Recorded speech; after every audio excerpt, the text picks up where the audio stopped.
I want to explain why scholars disagree and what's the bigger issue at play when we debate piracy. To do that, let me tell you first how I formed my view of piracy. I'm a historian of colonial America, of the British Empire, that is. So from the start, I was interested in the imperial bureaucracy and colonial bureaucracies, tensions between the central imperial government and local populations. By contrast, Rediker was primarily interested in pirates themselves, their lives, experiences, economics, and beliefs. Because piracy was not my native field of expertise, I had to educate myself on piracy, trade, smuggling, maritime history, and naval history.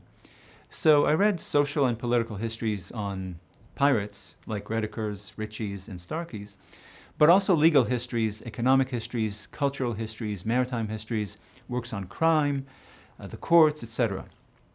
I was thus influenced by the logic and approach of legal scholars, imperial scholars, and borderlands historians who generally share my sensitivity and attention to issues of center and peripheries. So it's my own experience as a colonial historian, alongside the work of all these legal and imperial and borderlands historians, that shaped the way I understood some of the same sources that Rediker and his followers looked at and interpreted differently. This historical framework of center and peripheries is central to colonial and imperial historians like myself when we study the British Empire and the colonies and later the United States. Therefore, it was my framework also when I looked at piracy. So who cares about piracy? Or why care about piracy? Most scholars of piracy conduct their research within a general narrative that goes like this. A major reason why pirates prospered and multiplied in the Atlantic was that European governments tolerated them, even encouraged and supported them when they attacked enemy trade. So when the English government eventually changed course and decided to put a stop to it, it was able to eradicate piracy quickly and effectively within a single generation, from the 1690s to the 1720s. The secret for success was force. British officials used the Royal Navy, Customs Service, and the courts to confront, chase, capture, convict, and execute pirates. They used the courts also to hound and intimidate pirates' many commercial partners and political backers at port. And this aggressive law enforcement at sea and port was part of an orchestrated and successful PR campaign aimed at the general public: merchants, retailers, consumers, sailors, voters, to turn public opinion against piracy. The result was that the imperial government converted coastal communities that had enabled piracy and ignored imperial law into communities that adhered to the law and internalized it and shunned pirates. So the British Empire didn't just suppress piracy by force, it delegitimized it in the hearts and minds of constituents in England and in the colonies. Thus, by 1730, piracy was a thing of the past. So piracy scholars like Rediker and Ritchie, whom you'll read, describe a dramatic growth in Britain's naval command at sea, administrative command at port, and moral authority in society. I myself was not a piracy specialist when I got into this business. Like I said, I'm a scholar of colonial America and the British Empire. And as a colonial or imperial historian, I just did not see good evidence for this kind of strong central governance and influence in the first British Empire. The first British Empire is what we call the British Empire before the American Revolution. Okay, so the first British Empire was populated primarily by British settlers, whereas the second British Empire, with vast possessions in Asia and Africa, was populated primarily by conquered native populations. Okay.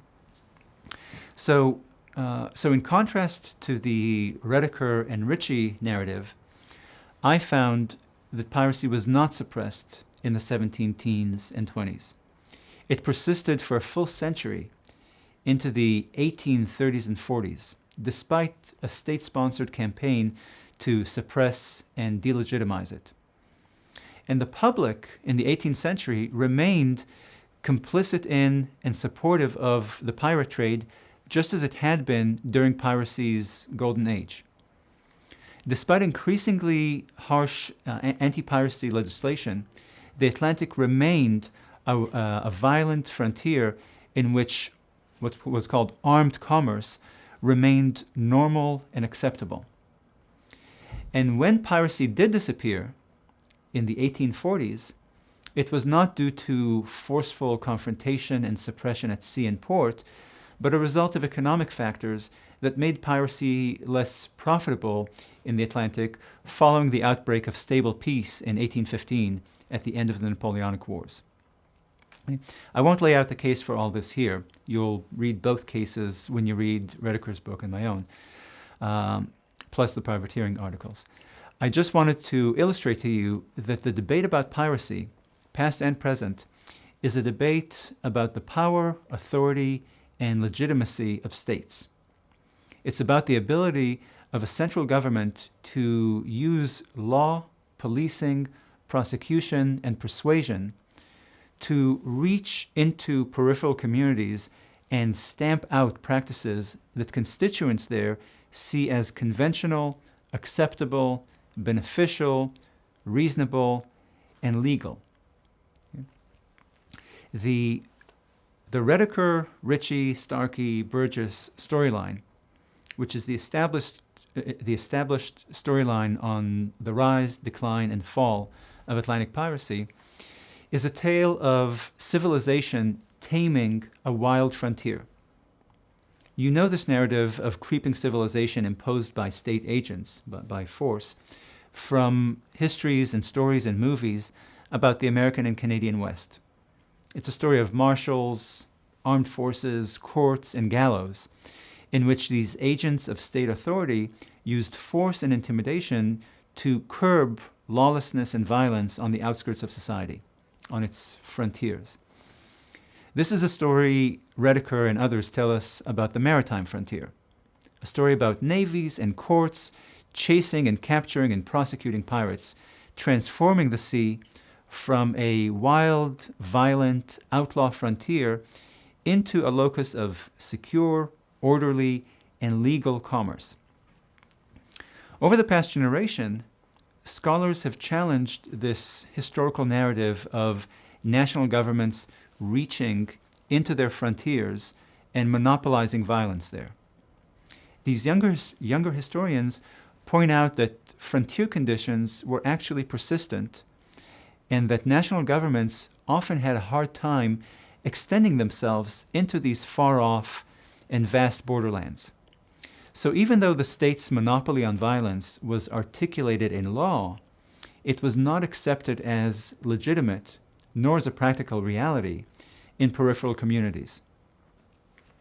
That's the story borderlands and legal historians tell about the American Western frontier, and it's the story that I, in the book you'll read, am telling about the Maritime Frontier.